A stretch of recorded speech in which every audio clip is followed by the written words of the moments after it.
Sweet. So, welcome to the Breaking Ice podcast. My name is Josh Ferguson. I have the lovely opportunity of sitting down with Bill Braden today. We're actually collaboratively working on a project right now. I don't know. Is it a public thing or do we just? Oh yeah. No, it's with Warren Wright, who commissioned me last year to tell his story in a book.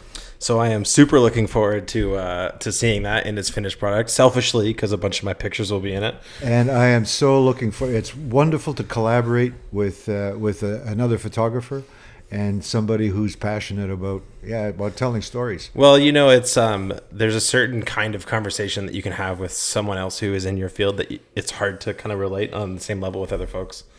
I don't know about that. I like to give people credit for appreciating people who can tell a good story, and that's what I consider myself as. That's my. When I look at myself, I say, okay, you're a storyteller, a visual storyteller. Yeah.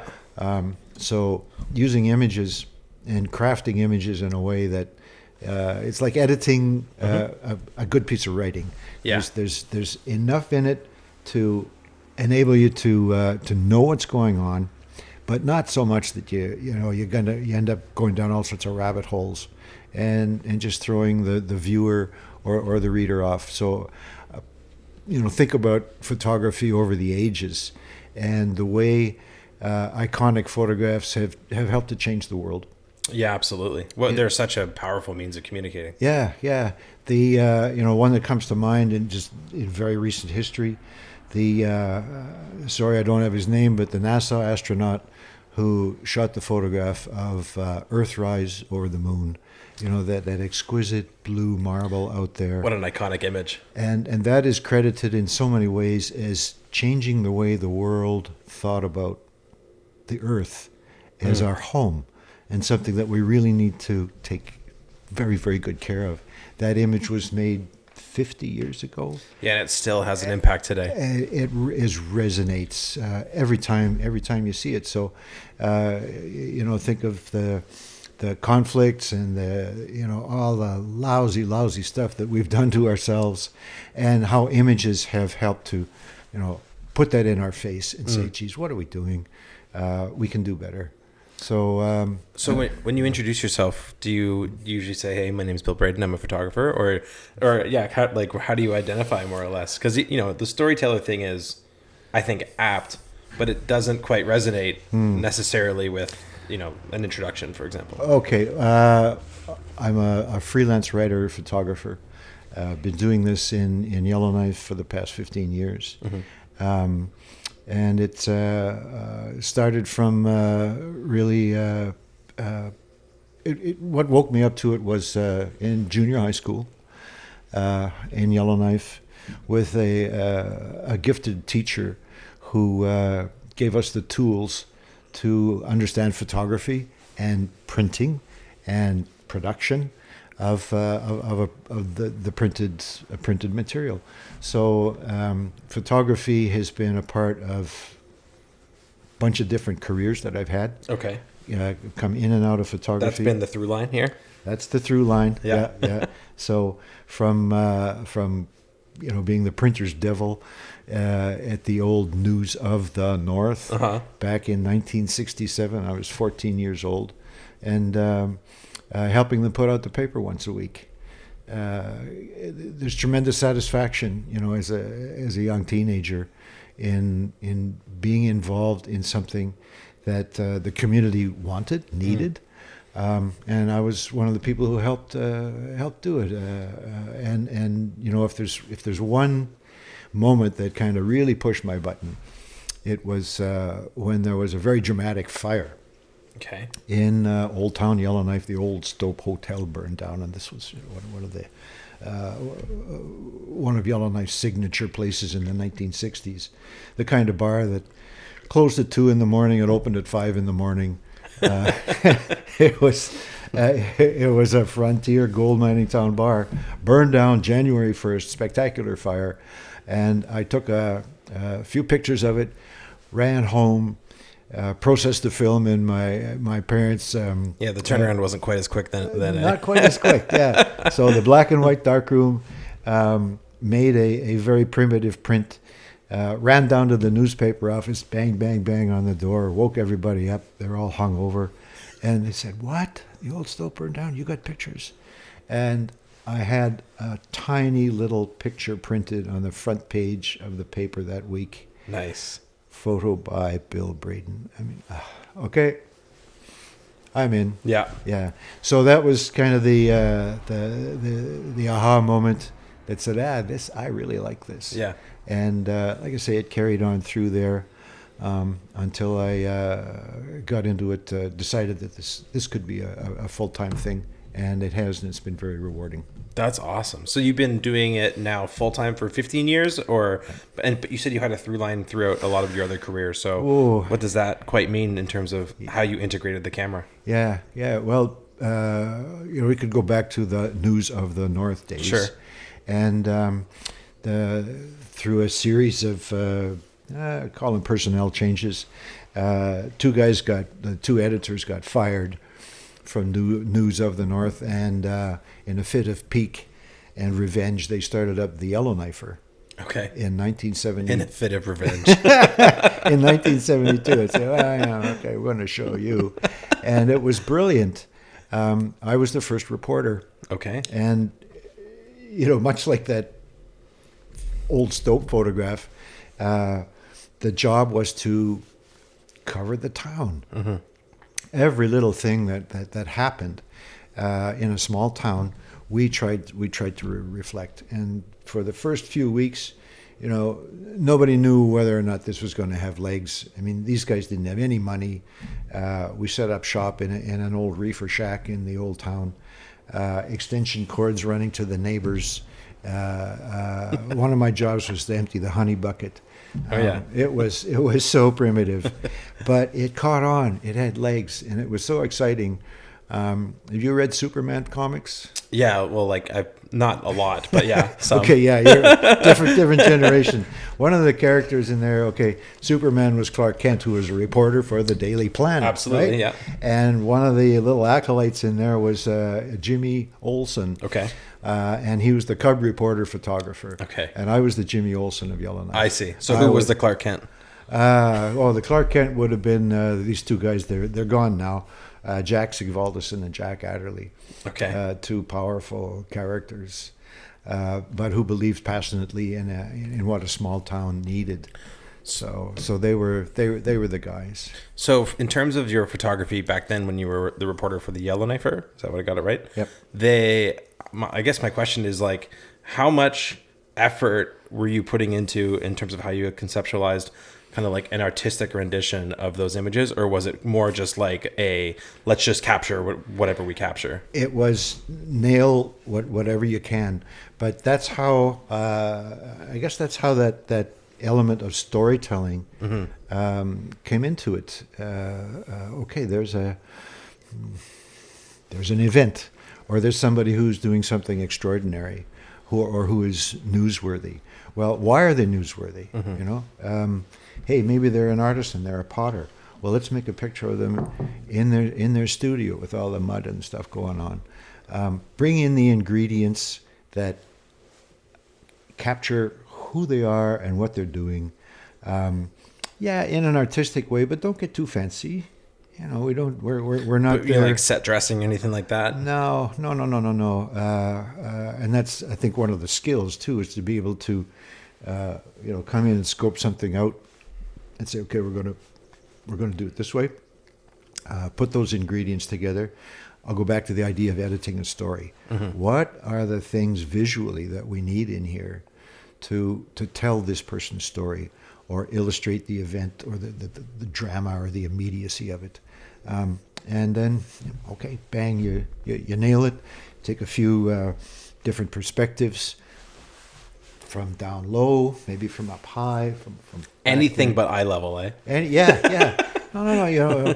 Tell another way that I like to think about it is to show things that are not what you might expect. Mm-hmm. What you might expect. Let's give the viewer something that they don't expect or that they don't already know.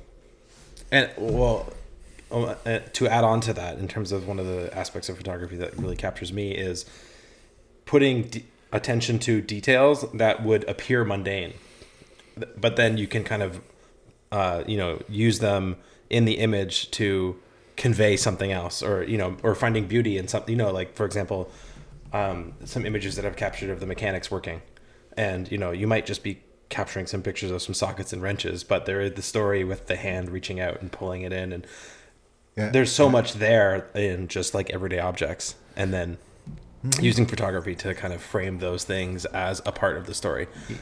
Yeah, or they are symbols of something else going on, like a wrench in somebody's hand. Say, oh, okay, all right, there's a mechanic or a builder or somebody like that.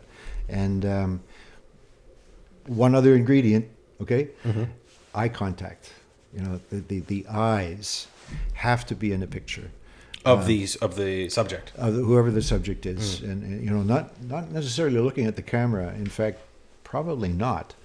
Depending on the context, it's better if they aren't. That's right. I want them engaged in whatever's going on, or maybe they're talking to another person, and then the viewer becomes a kind of a witness to what's going on.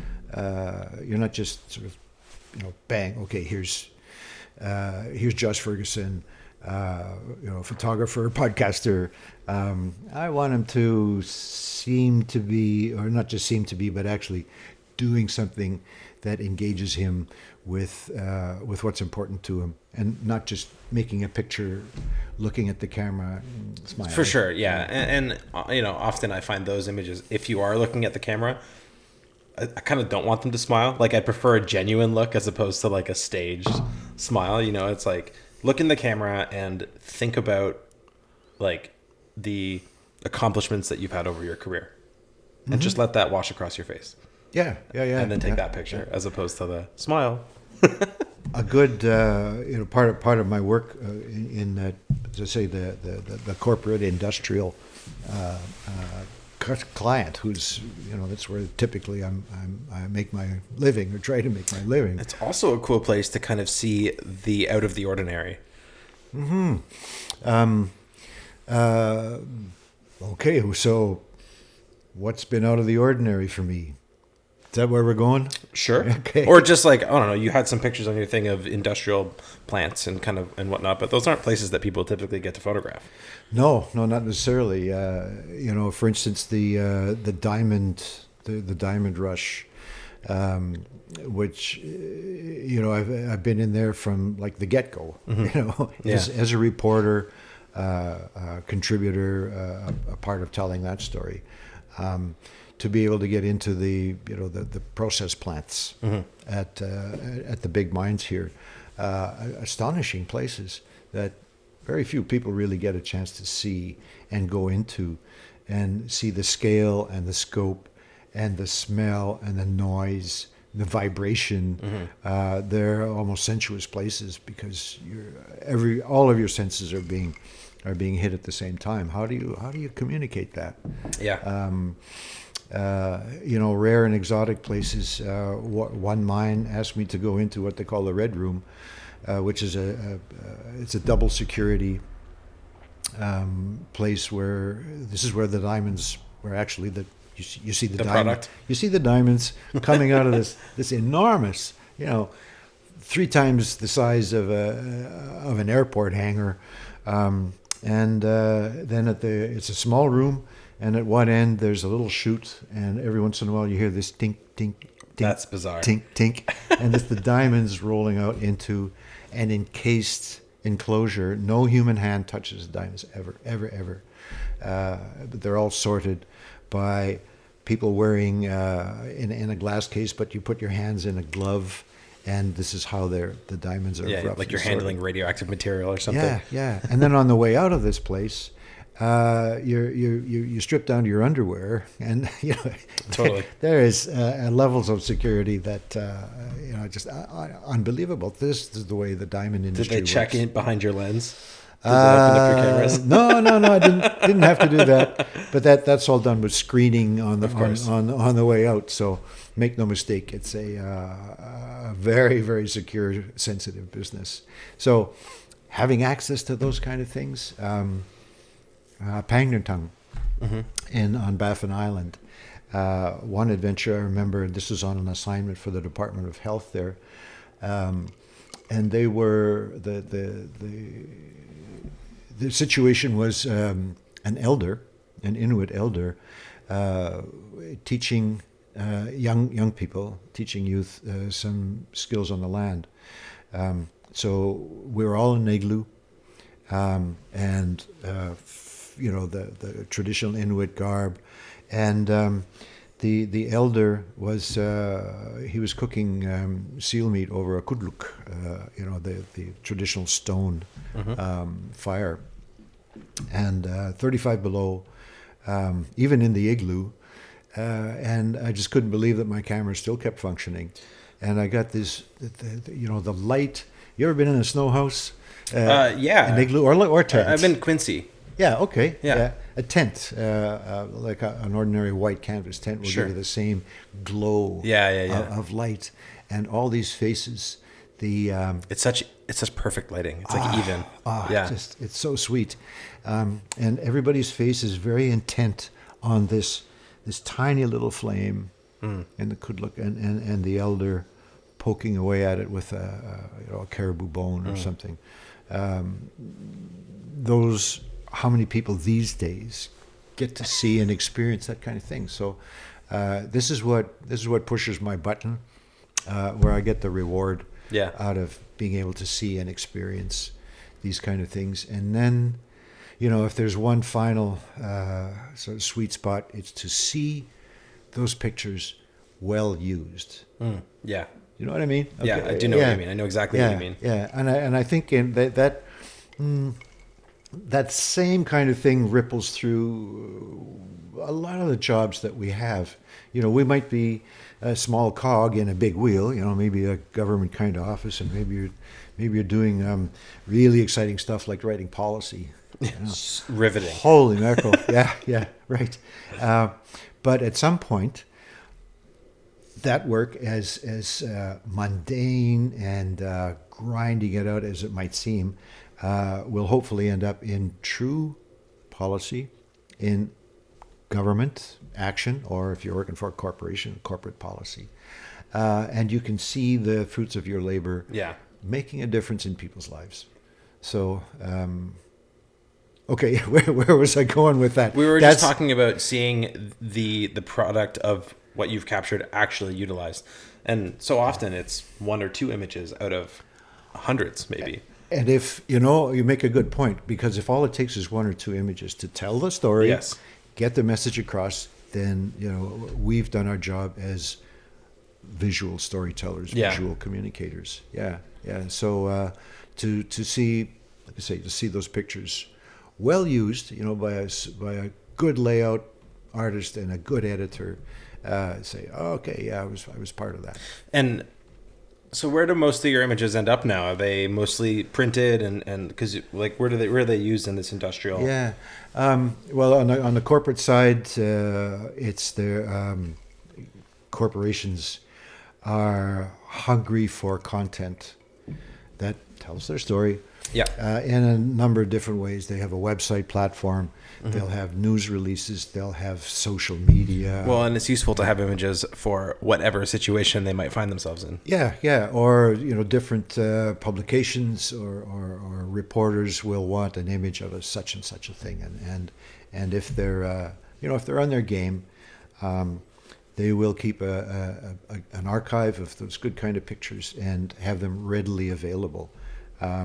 It's kind of disappointing sometimes to work for a client who, I go in and do my job. I give them a good gallery of pictures, and they don't get used. Yeah, they just, somebody has either forgotten about them or doesn't have the channels to plug them in. Yeah, and that's kind of the disappointing side of it when you say. I find that people sometimes overthink what the image needs to be.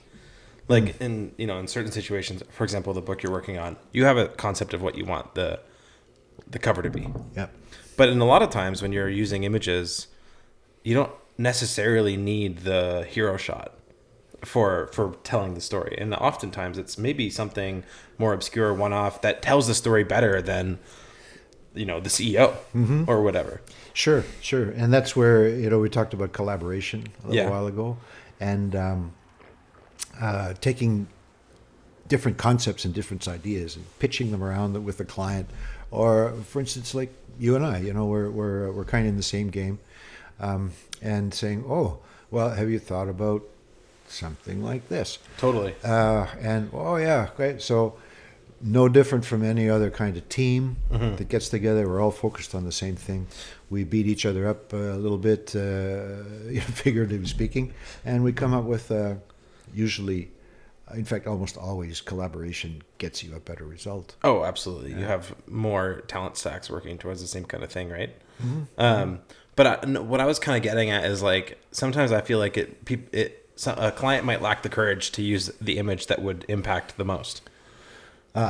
Okay, yeah, they're playing it safe. Yeah, playing it safe. Like, geez, I don't really have a good example, but it's like, oh, we just want an image of, like, our building or something. And it's like, yeah, but, like, you're a restaurant, and, like, maybe an image of the chef cooking is going to be so much better. I'm not sure. Oh, but the kitchen's it's not as clean as I want it to be or something. And okay. Well, there again, when if you listen to the client or the subject, and you I'll go back to the word editing.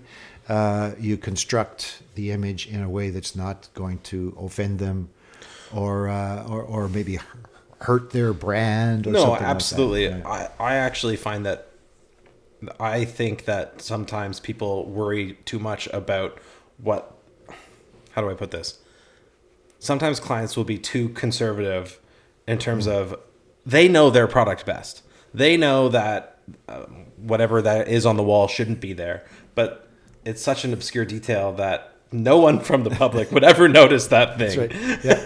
That's it. Well, okay, as long as you know about it, then you take the damn picture down. Yeah. Or you move somebody's head in front of it. Yeah, exactly. And it's like, we can work around this. It goes away. Yeah. And then you've heard this too from clients.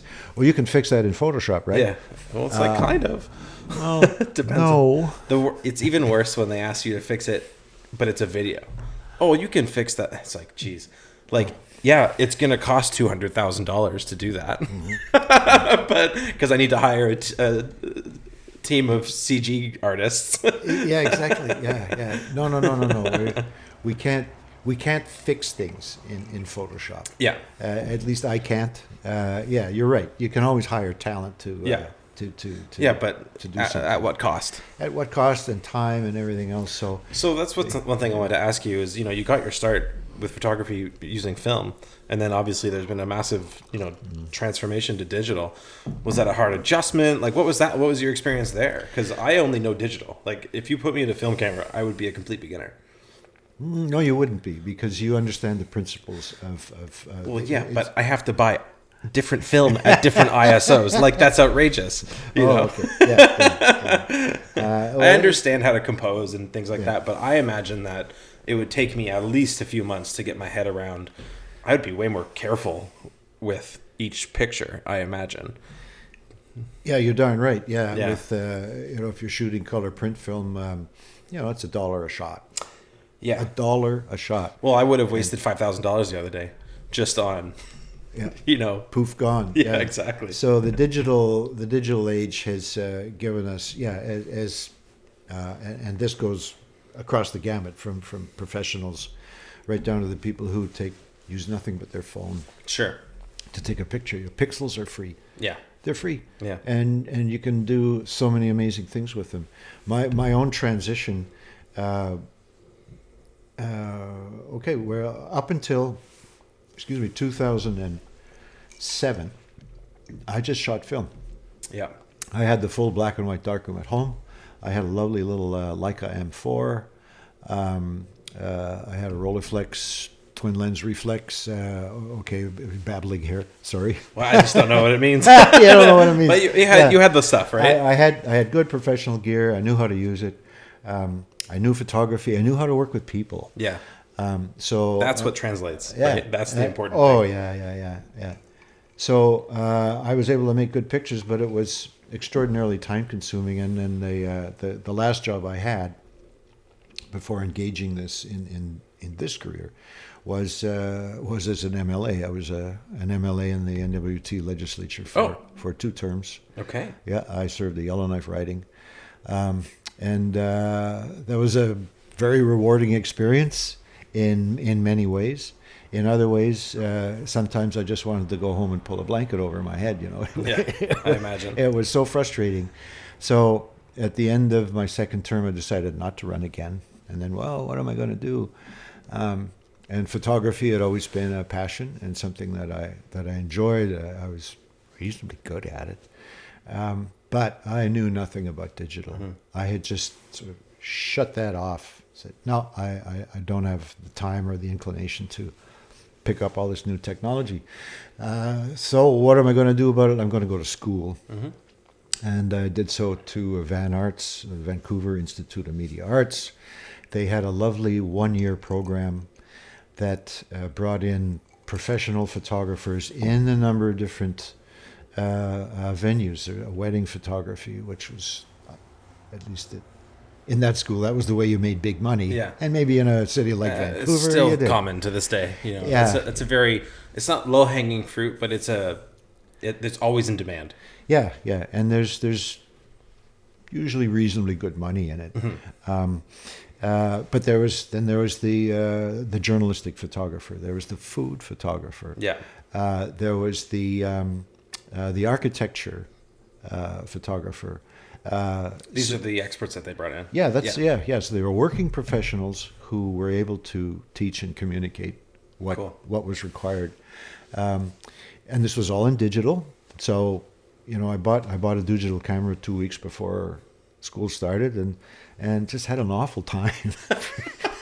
It was so frustrating. It was a great school. And the class I was with, there were about 20 people in it, and most of them were young women under 24. Yeah. So it was a pretty jumpy place. I enjoyed it very much. But I did, through the patience of the instructors and the other students, I learned from them too. I picked up enough of the craft of not so much handling the camera.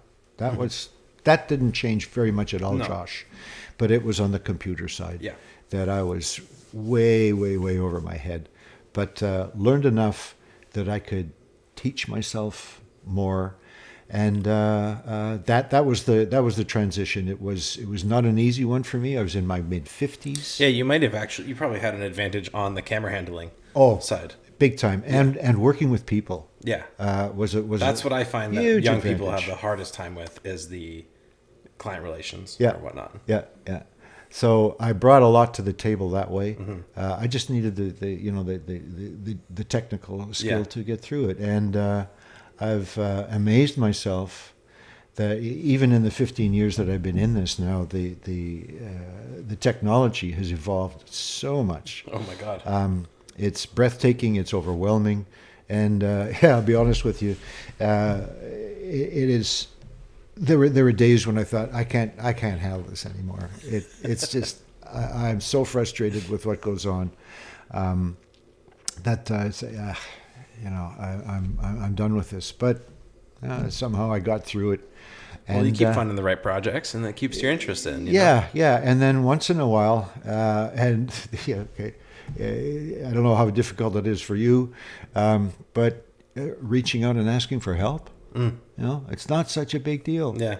And a lot of people are really they're very willing to help. Totally. So, if there's something in that, it's when you hit a wall, admit it, and then go out and find somebody to help you through it. So how often will you use online resources? Like, do you ever just YouTube your problem? No. You should try that. Okay. All right. Because seriously, like basically anything you could almost possibly run into someone's made a video about how to do it or fix it. Yeah, or there's 10 versions of how to do something. And the more time you spend on the platforms, the more time you'll know and be able to recognize who the right people are to kind of go to. But well, I shouldn't say I don't use a YouTube, but all right, you go to Dr. Google. Totally. Throw a question in there and don't lose hope. Be diligent. It's pretty surprising. Well, see, somewhere along the line, it'll come. My character arc, photography arc is a little different. I learned Photoshop when I was young, before I really ever handled a camera. And my mom taught me how to. We were making posters or whatnot, and kind of manipulating images and learning how Adobe worked. And she taught me, and she was like, "You're gonna learn this," and I was like, "Why?" And she's like, "It'll be useful." And I was like, okay, well, whatever. And I found it fun, but never suspected that it would be a foundation for a future career. There you go. Way to go, Mom. Exactly. Yeah. Way to go, Mom. And then come the pandemic, I was like on the people side. I was directing and leading and working in summer camps and really people-centric, leadership, growth-oriented kind of thing in terms of working with kids. And then there was a lot of storytelling in that job, verbal storytelling.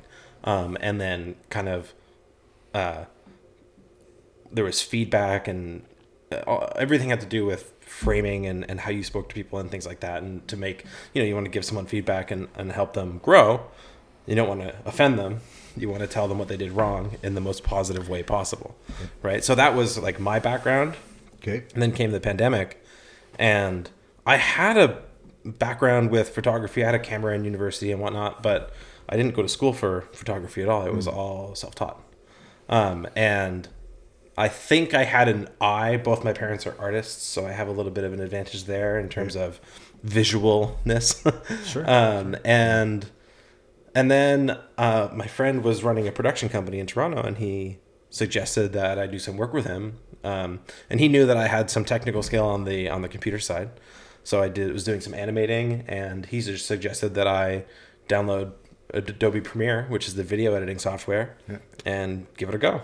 So I did that, and the way I say it is I kind of speak Adobe, right? So like translating to that software, I already understood how they thought, where things would be in the programs and things like that. So it wasn't that difficult to jump over to that side. All right. And then it was like, well, I should learn how to shoot properly. And do all that. So I guess my introduction was much more from the other side, like through computers to photography. Wow. But then if you kind of take my history of storytelling and interacting with individuals, they kind of meet in with the camera. Like the technical computer side with the personal side, and then you meet with the camera and the lens to capture those things and do the visual storytelling. So again, one difference between your career and my career is now I'm kind of focused on video, and I do photography too. So, but that's like a whole other animal. Like it's such a sprawling thing. And from from the client's point of view, they very often expect or anticipate. Or they want both. Yeah, but they also want both from the same person, which is not possible.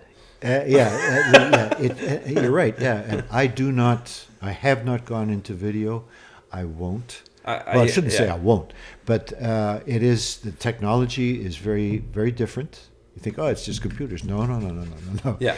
But more significant, I think, is the thought process that goes into. Yeah. All right, I can go into virtually any situation, and in 5 minutes I've got something sorted and I can nail it with not too much fuss and bother. Yeah.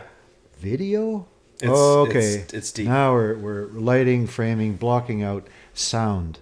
Yeah, sound is huge. A whole other part of the technology. I'm about 50%. Like if you have a video with bad sound, no one wants to watch it. Yeah, right. Or listen to it. Or listen to it. Yeah. But I'm of an age now. I'll be 70 in a couple of weeks. Yeah. And I don't want to sound ageist, but it's a lot for someone of my generation coming into this so late in the game. But you have a niche. There's not a need for you to do that. No, and you mentioned something earlier that's really important, that when I'm up against a wall or I don't know what I'm doing or the client's asking for something that I can't deliver, then I find somebody who can. Sure. And I do have some people that I work with who are this is what they do. Yeah. And I'll do what I do. I'm the kind of the producer, if you will, and that I shouldn't say I haven't done video, because I've worked with the incredible talent in Yellowknife with Audie Williams, from Cabin Radio, who is a trained BBC journalist, video and broadcast journalist. So we've done 2 corporate videos. Nice. I've produced them. So my job then is the client relations. Let's pin the message down. I line up the interviews, the shoots, do all that kind of logistic works. Ollie comes in and does the technical, the video stuff. But then his brilliance is in the storytelling. Yeah. He threads these all these different layers together in a way that tells the client's story in a way that they want. So that's probably as far as I'm going to get. Well, I was going to say, if for whatever reason you come across someone that overlaps with my skill set, by all means, use me as a resource, and likewise, I'll keep you in mind. Yeah. Okay. Because well, honestly, up here working, I'm in a silo in Norman Wells. Like, there's so few people. Yeah, and even Yellowknife has my home.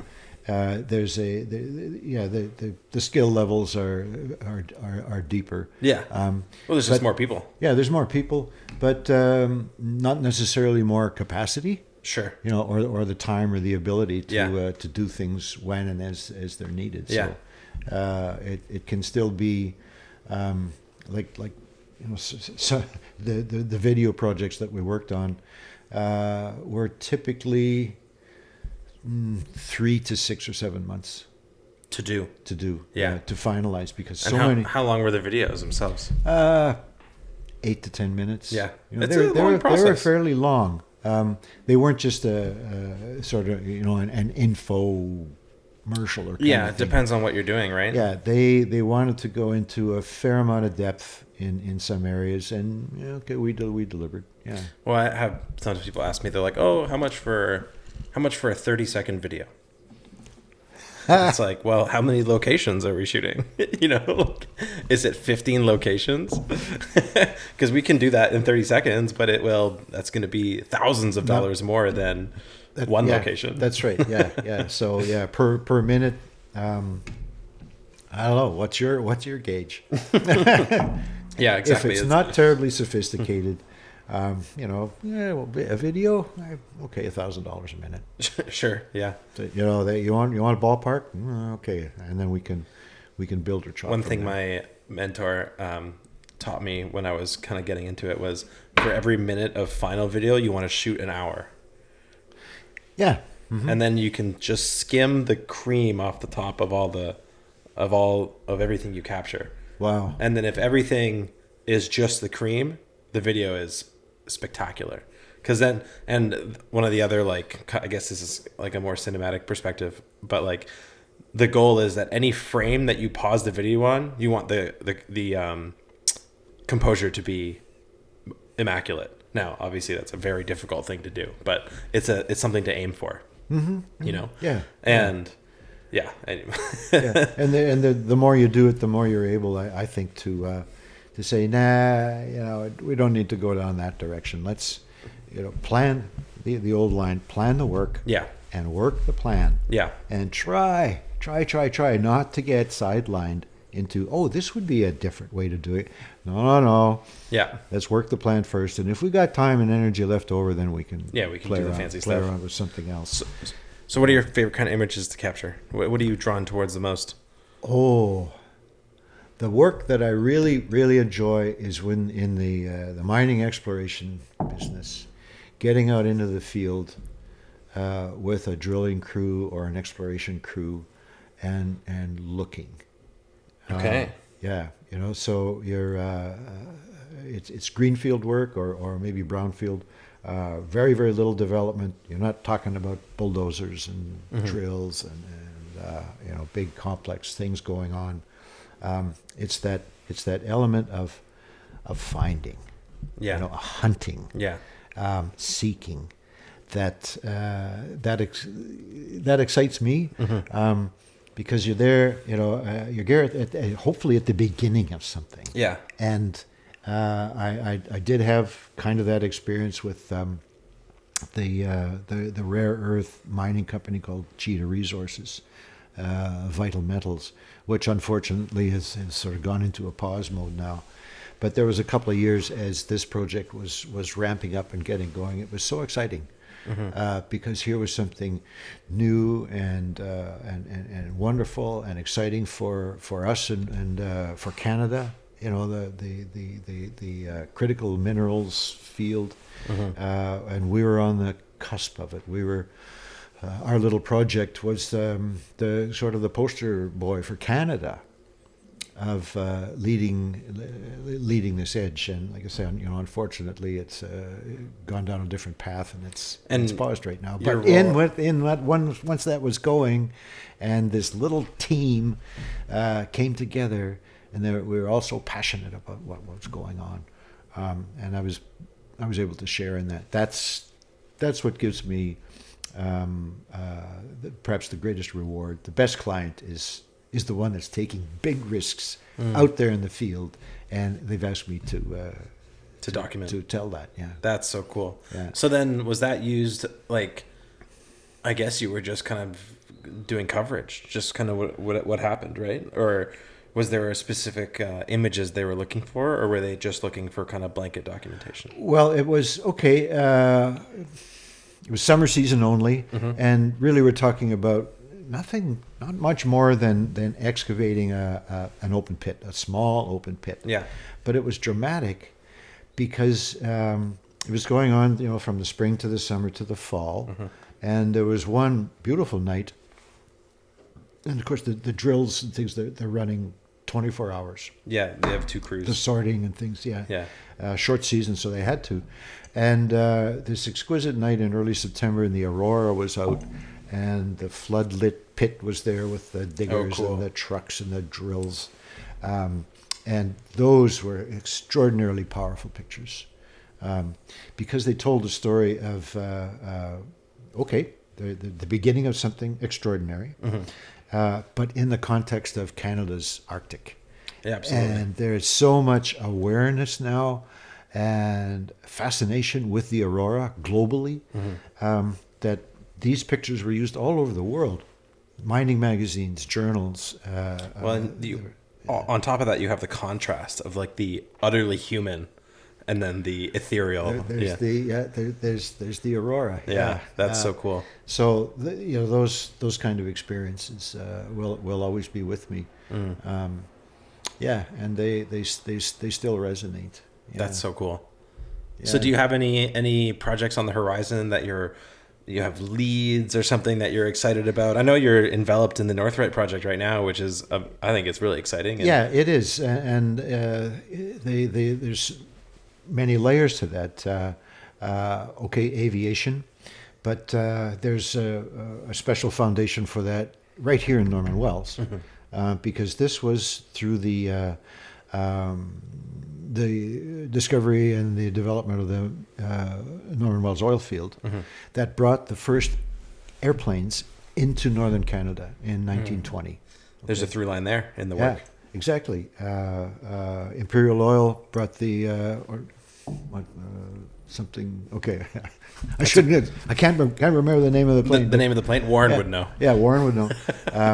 So there's a hook there. I know the image you're talking about. Yeah.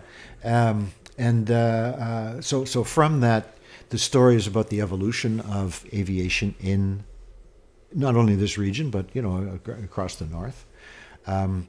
The story of the airline itself, and what's especially I think rich about it is that it's family owned, and the family has been here now going into 3 generations. So it has the Wright family has a lot of fans, I think, and deservedly so. Um, we want the book to also explore the communities that Northright serve. There's 8 communities that the airline serves, from as far south as Yellowknife to as far north as Klavik. So let's profile those communities and talk a bit about them. Let's talk about the markets. And Northright Aviation has an enormous and well-deserved reputation among the people seeking extreme adventure in the canoeing and the river travel field, and among the outfitters, the hunting outfitters, the hunters. Yeah.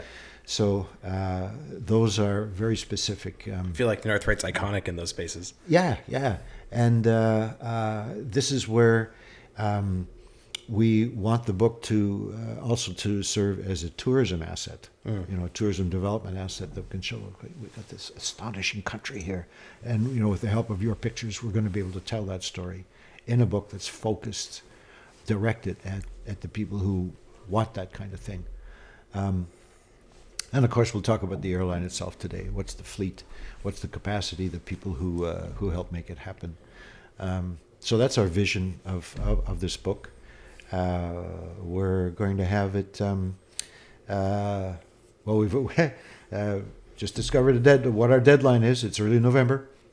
So, okay. Yep. So we're going to have it launched in about that time, and cool. More to come on how that's going to happen. Absolutely. Yeah. All right. Oh, I was just going to ask you, when can we expect it? No, I'm not going to go any further. Got to keep something in the background. That's awesome. So that's what brings me here. Talk about other projects. I have done other books. 6 other ones that I've been involved with, either in production or in assisting with them. One that I've published myself. All the others were contractor kind of situations. Somebody else published them. But I did publish my own book about the Aurora around Yellowknife. I published that one late in 2017, and it sold out. Oh, awesome. 3,000 copies. But it was running. What an accomplishment. That's really cool. Oh, it's good. Yeah, it was running. Take COVID out of that, and it was pushing 700 or 800 copies a year. Wow. Well, it's a big tourism market. That's why I did it. Totally. I thought, this market needs something that talks about the experience in Yellowknife. Yeah. There's lots of books out there that talk about the Aurora all around, but this has a very specific field. So anyway, it's sold out. I'm revising and reprinting that. I was going to say, is there more to come? Yeah. Yeah. That's sweet. And even in that 6 or 7 years, the story has evolved. The science and technology. Yeah. So would you say that the venue of storytelling through photography, obviously the combination of the two is really the best, but how much does writing capture you? Does that really? Oh, well, yeah. That is very much they're linked. Yeah, and, inextricably almost. Yeah, and I have through early reporting for the little newspapers here. I've been a frequent contributor to Up Here Magazine, Up Here Business Magazine, and others that have come and gone in the North. So where I bring perhaps more to the table than a lot of other contributors is that I can take a very effective picture and I can do up a reasonably well-crafted story that with some judicious editing is going to be even better. But I can capture in words the detail, and then it's supported by a couple of good strong pictures. So that's a they used to call it's a deadly combo in the trade. They call it a two-way man. Yeah, you can do both, and that's how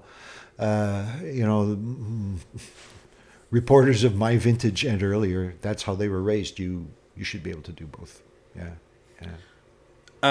Have you paid attention at all to the conversations around ethics surrounding generative AI and how that's affecting images? I'm just curious about your take on that, because I feel like even like my kind of approach versus your approach, I use those Photoshop tools and the manipulation tools to kind of craft it on the back end a little bit more than I'd say you do. But now there's the whole conversation is like, well, what is an image? What isn't an image? Does it reflect truth? Does it reflect reality? It's a really complicated place to go. That's deadly now, when you can just with a few words tell a keyboard, and then in a matter of a few seconds, it'll give you an image that maybe more or less reflects what you thought it could be or should be. That's astonishing and terrifying. Is it like any other kind of generation changing tool? Yeah. How do you use this thing? How do you use it? And does it need policing? Like we thought the internet and the abuses that have raged through the internet, how do we curb this or control it? So you got laws and some modicum of policing and monitoring that go on. But the AI stuff, to answer your question in a word, no, I have not gone there. In one sense, I relate it to my fear of new technology. Do I want to try and absorb something else on top of what I already know how to do? Yeah. So I have avoided it absolutely, and I should climb out from under the rock. Jeez, Bill, and at least give it a try, or with help from people like you who've used it and you're comfortable with it, to say, well, okay, how could I use this? Well, I think there's certain with any technology, but more specifically this technology, there are certain ways in which you can use it morally and effectively, but then other ways where you can use it to completely manipulate the image, like in a malicious way, almost like in an intentional way. Sure. If you're changing the storytelling drastically through the use of these tools. Oh, okay. Well, now you're talking about what's the word? False news or So there's a couple things I wanted to propaganda. Sure. There's a couple interesting approaches, because now there's the whole thing. It's like, okay, well, how do we prove that something is real? So there's new cameras that have, these aren't like, the technology isn't new, but what they do is they imprint the image when you take it with a stamp that indicates that it is in camera real. And you can take that through the series, but if you manipulate it too much, you lose the approval. Now, only certain cameras can put this. These are new cameras, right? But only certain cameras can imprint that, taken in real life or whatever. I don't exactly remember the title of it, but that's an approach. So if you then alter it with AI or any kind of tool, you lose the certificate of authenticity. Yeah. But it's still out there. And then who can pick it up and use it? Well, knowing or not that it's that it's false, that it's a lie. The intended use being reporters would use these cameras. It's now becoming more standard for reporters on big news, global stories or whatnot to use these specific cameras, so that when they do get all the way to publishing, it's still, you can still verify that it's it's like an image that has been really taken. So there's a trustworthy venue that is using that. There's a bunch of companies that are, committing to this kind of thing. And then there might even be some use of the blockchain. I don't know. Don't quote me on that, which is another method of indicating that this image is real. But that's kind of cool. I think that's a really interesting approach. Interesting. Yeah. I guess I think more of it in terms of the writing and the information that's applied. So I could dial up a story and, dial up a question, write me a 2,000-word essay about Northrate Air. Well, what's going to come through? It's not real. And it won't be accurate. There's no way. No way. Yeah. Can it be a useful tool to help me, at least build a foundation for a story? Maybe it'll find a few things I didn't know. Sure. And I can fact check and verify. Okay, good. But I guess I'm much more comfortable being old school and doing interviews and transcribing and and there's a lot of conversation online right now. Is like, oh, like, is every photographer out of work? And I think the long answer is no. Like, it cannot do what you're doing, and what you're doing is so valuable in terms of the capturing of the story in its entirety, holistically. How does this? And you can't do that without meeting the people and going to the places. Yeah, and conversely, flip it over and try and keep the audience in mind. Yeah, who is this for? Totally. What is their channel? Try and deliver something that really means something to them, and it's not just a some mindless analog or what's the word, when something goes around and finds something instantly. That's not coming to mind. yeah, right. Algorithm. Oh, yes, that's right. Not some mindless algorithm that's just following a trail. No. I couldn't do that. Yeah. Well, where can people find you? Folks want to, use your services, have a project in mind for you. They're like, you know what? Bill Braden, old school Bill Braden. Yeah, right. Yeah. He's the guy for this. That old fossil. Yeah, I've heard of him before. I have I do have a website. Yeah. But it's terribly out of date, and one of those sort of processes that it can wait and wait and wait and wait. So it's Bill Braden Photo. PHOTO. But there's contact information on there as well. You betcha. Yeah. Dial me up, Google me up. If politics is your bent, go to the Legislative Assembly website. There you go. You'll find something else about me. But I have I like to think a pretty nice work-life balance. My wife Val and I have two daughters. Carmen, who is a composer and a musical agitator. Cool. in Yellowknife. What a title. Yeah. And our eldest daughter Ray works at the Prince of Wales Heritage Centre. And she also has an artistic background. She has a fine art degree in printmaking, but she is the manager of displays and exhibits. Okay. At the museum. So it's a richly talented family that I have. No kidding. And my younger brother Pat, of course, is renowned as a musician, a bass player for decades. And we all live in Yellowknife, which is just fantastic. My daughters each have 2 kids, so I got 4 grandchildren under the age of 6. And that's a whole other layer of life, which we're blessed to have. I'm one step, in it. I got a 1-year-old and a 4-year-old or a 3-year-old. All right. So you'll catch up. It's worth it. Okay, it's worth it. Yeah. Well, it's funny. I've been in the Sawtooth for 3 years now, and am loving it. And I think that the north of Canada has so much to offer young people to come in and take advantage of in terms of opportunities. It is a remarkable place to raise a family. I was raised here. Yellowknife has been my home for it'll be 60 years. Wow! In August, great good fortune to have come up at that time, 1964. It was just a nice, sleepy little frontier gold mining town, and then in '67, we were declared the capital of the NWT, and the world just opened up. So we had fantastic schools, gifted teachers, still do, I believe.